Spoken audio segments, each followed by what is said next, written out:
Ahí come, Derridol. Can you hear him singing? Peter Jackson's Lord of the Rings film trilogy is widely celebrated as an extremely faithful adaptation of J.R.R. Tolkien's epic fantasy novel.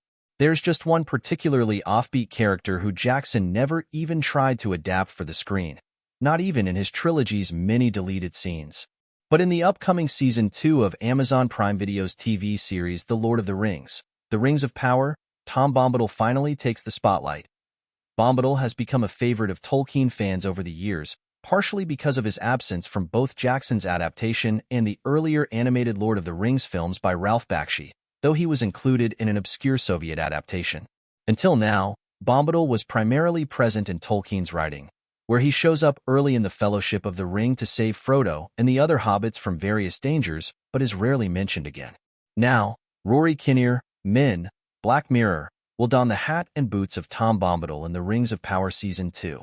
In a new interview with Vanity Fair, showrunners J.D. Payne and Patrick McKay reveal that the character will cross paths with the Stranger, Daniel Wayman, and his Harfoot companions Nori, Markella Kavanagh, and Poppy, Megan Richards, during their travels in the eastern regions of Middle-earth. The Stranger was heavily implied to be a newly arrived Gandalf by the end of The Rings of Power Season 1, while the Harfoots are nomadic ancestors of hobbits. But Bombadil is hard to reduce to Tolkien's familiar categories.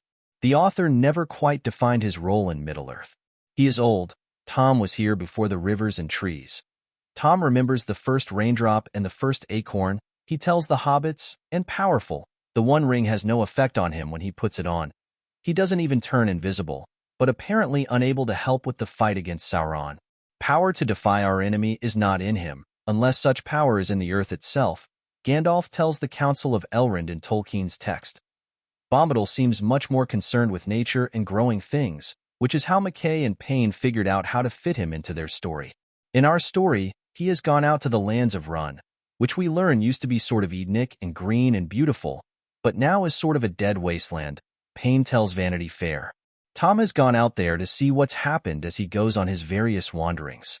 Payne continues, when he finally crosses paths with the Stranger, you could say he has a desire to try to keep the destruction that has happened there from spreading to his beloved lands in the West. He nudges the Stranger along his journey, which he knows will eventually protect the larger natural world that he cares about. So I'd say our Tom Bombadil is slightly more interventionist than you see in the books, but only by 5 or 10%. There's no word yet on whether Kinnear's Bombadil will be as musical and prone to song as Tolkien's version, but the actor does tell Vanity Fair he'll be playing the character with a Cornish accent because he wanted to choose an accent that felt old, that was British, but felt like the oldest part of Britain. The Rings of Power Season 2 premieres August 29th on Prime Video. Fans can prepare with the new edition of The Adventures of Tom Bombadil, a collection of Tolkien's poems and writings about the character, when it is published on August 20th.